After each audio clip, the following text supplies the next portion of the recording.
Hi everyone. இந்த வீடியோவில் மலாலா யூசுஃப்ஸாய் பற்றி பார்க்க போகிறோம். இவங்க ஒரு ஆக்டிவிஸ்ட், விமன் எம்பவர்மெண்ட்டுக்காக, கேர்ள்ஸோட படிப்புக்காக, எஜுகேஷனுக்காக போராடியிருக்காங்க.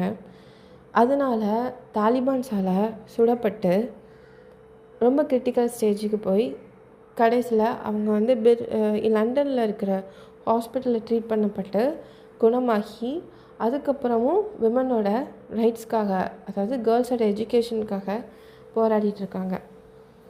இதுக்கு பின்னாடி பார்த்தோம்னா இவங்க பாகிஸ்தானில் இருக்கிற ஸ்வத்வேலியில் மிங்கோராங்கிற இடத்துல பிறந்திருக்காங்க. ஜூலை 12, 1997 இவங்க பிறந்த நாள் ஜூலை 12 கேர்ள்ஸ் எஜுகேஷன் தான் அறிவிச்சிருக்காங்க. இவங்க அப்பா பேர் ஜியாடுடின் யூசுஃப்ஸாய், அம்மா பேர் டூர் பெக்காய் யூசுஃப்ஸாய். ஜியாடுடின் மலாலாவை ரொம்ப சின்ன பிள்ளையிலேருந்து ரொம்ப பிரேவாக வளர்த்துருக்காங்க. அவங்க ஒரு டீச்சர், அதனால் அவங்களோட திங்கிங்லாம் எப்படி இருக்குன்னா, கேர்ள்ஸ்னால் படிக்கணும், படிக்காமல் வீட்டில் இருக்கணும்லாம் சொல்லக்கூடாது அப்படிங்கிற மாதிரி ஒரு மைண்டில் இருக்கிறவங்க. இவங்க டீச்சருங்கிறனால முக்கியமாக விமன் ஸ்கூல் வச்சு அவங்க நடத்திட்டு இருந்திருக்காங்க அவங்க ஏரியாவில். ஆனால் தாலிபான் ஆக்கிரமிப்புக்கு அப்புறம் பாகிஸ்தானில் மலாலா 11 இயர்ஸ் இருக்கும்போதுலேருந்து கேர்ள்ஸ் ஸ்கூல் ஒரு 400 ஸ்கூலுக்கு மேலே தாலிபான்ஸ் அழிச்சிடுறாங்க. விமன் வெளியே வரக்கூடாது, கேர்ள்ஸ் சைல்டு வெளியே டான்ஸ் ஆடக்கூடாது, பாட்டு பாடக்கூடாது, விளையாடக்கூடாது, வீட்டுக்குள்ளே தான் இருக்கணும்னு சொல்லி இந்த மாதிரியான நிறைய இதை கொண்டு வராங்க. இது போக போக அவங்களுக்கு ரொம்ப சஃபரிங்காக இருக்குது.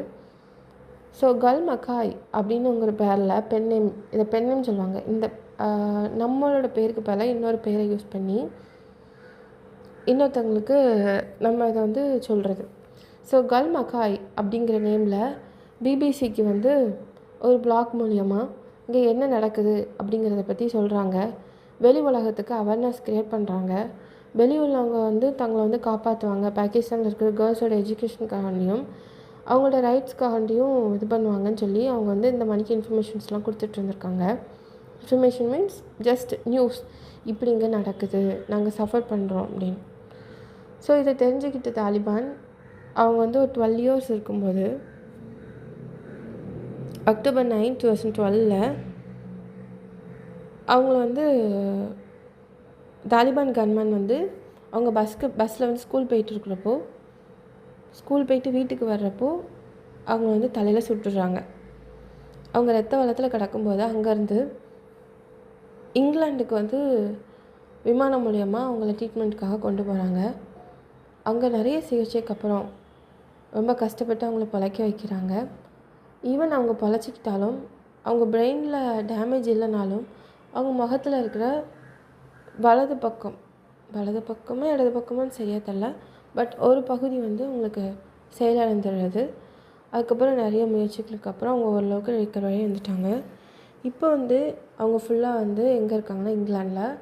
அங்கே போய் ஆக்ஸ்ஃபோர்ட் யூனிவர்சிட்டியில் படிச்சுட்டு படிப்பு முடித்து அவங்க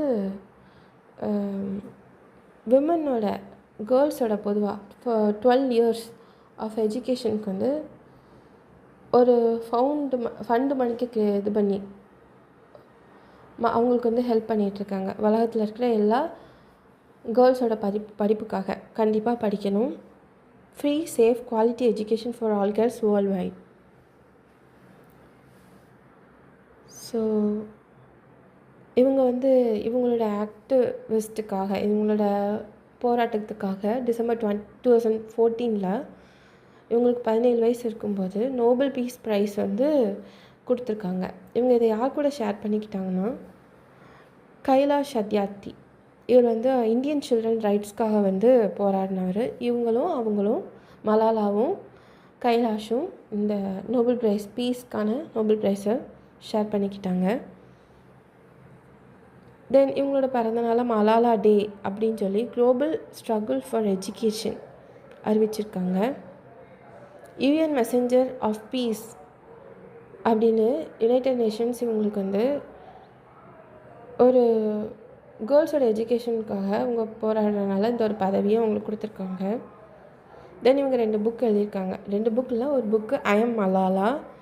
இது அவங்களோட லைஃப், அவங்க இயர்லி ஸ்ட்ரகிள், அவங்க லைஃப் எப்படி இருந்துச்சு, இன்னும் அங்கே விமன் வந்து எப்படி சஃபர் பண்ணுறாங்க இது எல்லாத்தையும் வந்து இதில் சொல்லியிருக்காங்க. தென் இது யார் ஆத்தர்னால் கிறிஸ்டினா லேம்ப் அப்படிங்கிறவங்க கூட சேர்ந்து இவங்க கதை சொல்ல அவங்க எழுதியிருப்பாங்க அந்த மாதிரி. He named me Malala 2015 documentary ஒன்று இது ஒரு ஃபிலிம் ரிலீஸ் ஆகிருக்கு. தென் மலாலா இன்ன வரைக்கும் உலகம் முழுக்க இருக்கிற கேர்ள்ஸோட எஜுகேஷனுக்காக போராடிட்டு இருக்காங்க. உலக அளவில் அவங்களுக்கு வந்து ஃபண்டை வந்து கலெக்ட் பண்ணி எல்லா நாடும் ஃபுல்லாக உலகம் ஃபுல்லாக அதை கொடுத்துட்ருக்காங்க.